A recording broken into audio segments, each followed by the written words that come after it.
Assalamualaikum warahmatullahi wabarakatuh. Nama saya Jasmine Kayla Rahma dari kelas 11 IPS 4. Hari ini saya akan membahas peran Indonesia dalam perdamaian dunia. Materi yang akan saya bahas dalam presentasi kali ini yaitu bangsa Indonesia dalam hubungan internasional, yang kedua pelaksanaan hubungan internasional, yang ketiga peran Indonesia dalam perdamaian dunia, dan yang terakhir nilai-nilai positif dalam peran menjaga perdamaian dunia. Materi yang pertama, bangsa Indonesia dalam hubungan internasional. Hakikat hubungan internasional secara umum diartikan sebagai kerjasama antar negara yang dilakukan secara global untuk menyelesaikan berbagai masalah.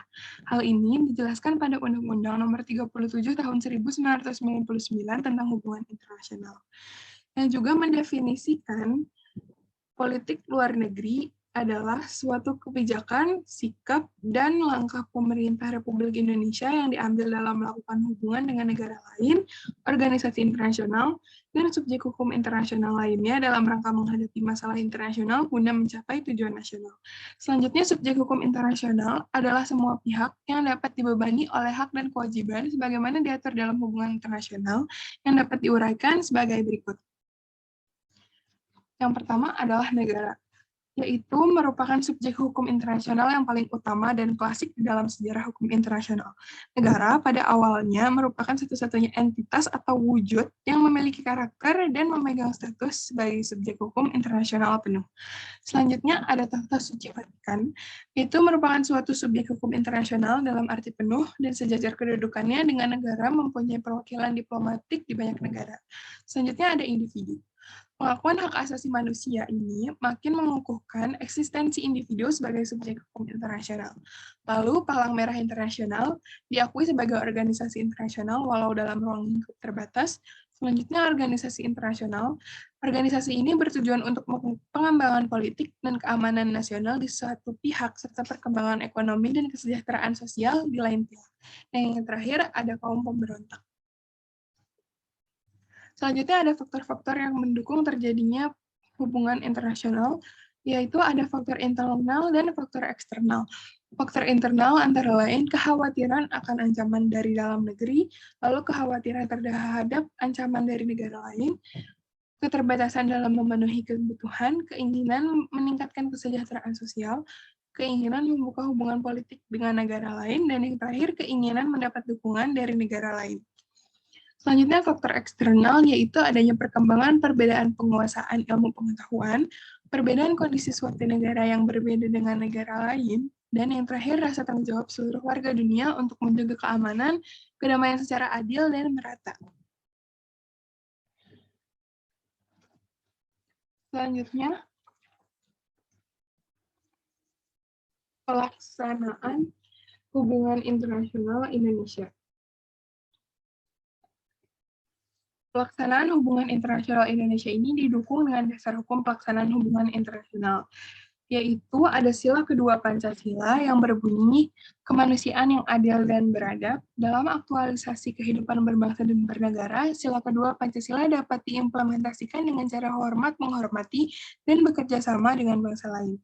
Yang kedua ada alinea keempat pembukaan Undang-Undang Dasar Negara Republik Indonesia,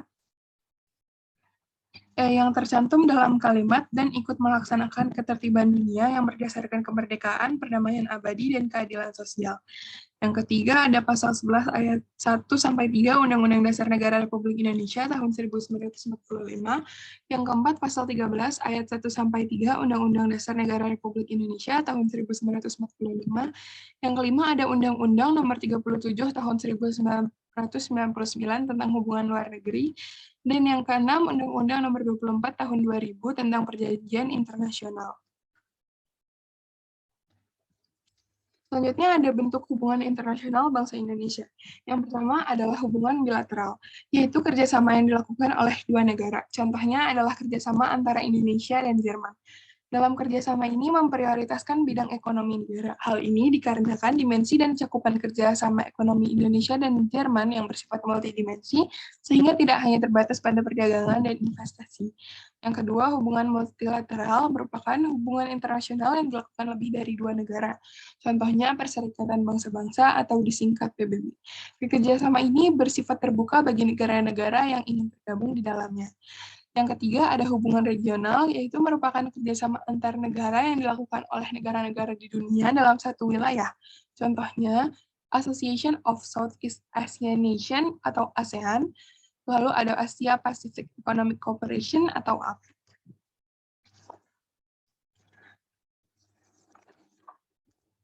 Selanjutnya, ada peran Indonesia dalam perdamaian dunia.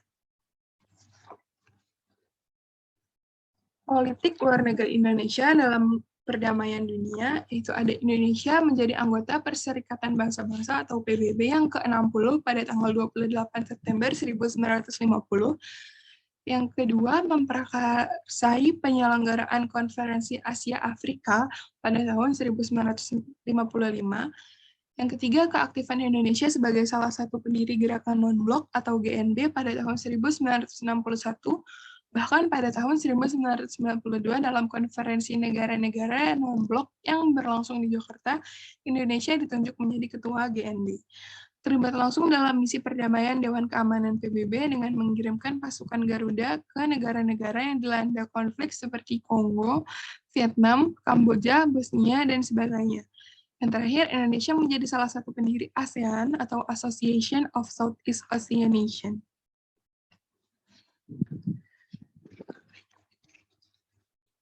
Selanjutnya ada dinamika peran Indonesia dalam menciptakan perdamaian dunia. Yang pertama ada peran Indonesia dalam Perserikatan Bangsa-Bangsa. Peran Indonesia dalam PBB antara lain ialah mantan Menteri Luar Negeri Indonesia, Adam Malik, sebagai Ketua Sidang Majelis Umum PBB, lalu meningkatkan peranan dan kontribusi perdamaian, dan menyuarakan hak-hak rakyat Palestina, dan lain-lain. Peran Indonesia dalam ASEAN yaitu salah satunya adalah Indonesia selalu aktif berpartisipasi dalam setiap penyelenggaraan KTT atau pertemuan-pertemuan ASEAN. Indonesia sering menjadi tuan rumah dalam acara-acara penting ASEAN.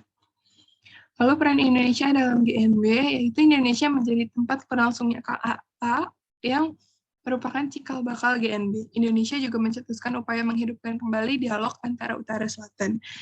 Lalu ada peran Indonesia dalam APEC yang baru-baru ini terjadi adalah menyepakati sejumlah komitmen terkait penanganan COVID-19.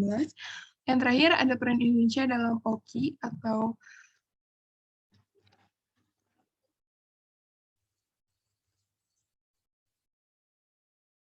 Organisasi Kerjasama Islam. Indonesia mempunyai ruang untuk lebih berperan dalam memastikan implementasi reformasi OKI tersebut dengan adopsinya piagam ini. Indonesia berkomitmen untuk menjalin kebebasan, toleransi, harmonisasi, dan memberikan bukti nyata akan keselarasan antara Islam, modernitas, dan demokrasi. Selanjutnya ada nilai-nilai positif dalam peranan Indonesia dalam menjaga perdamaian dunia. Yang pertama ada cinta damai. Cinta damai mengandung makna perasaan suka terhadap situasi dan kondisi yang aman, tentram, tanpa ada permusuhan. Karakter cinta damai ini merupakan sikap, perkataan, dan tindakan yang menyebabkan orang lain merasa senang dan aman. Karakter ini dapat diterapkan di berbagai lingkungan seperti keluarga, sekolah, masyarakat, serta bangsa dan negara. Yang kedua ada kerjasama, yaitu hubungan internasional yang terjadi antara negara di dunia mengandung adanya nilai kerjasama. Kerjasama memiliki makna sebagai suatu kegiatan yang dilakukan oleh lebih dari satu pihak untuk mencapai tujuan bersama. Yang terakhir ada toleransi.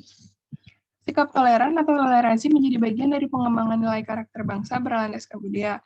Toleran adalah perilaku yang mencerminkan penghargaan terhadap perbedaan agama, aliran, kepercayaan, suku, adat, bahasa, etnik, pendapat, serta aspek-aspek lain yang berbeda dengan dirinya secara sadar dan terbuka, serta dapat hidup tenang dalam perbedaan yang ada di dunia.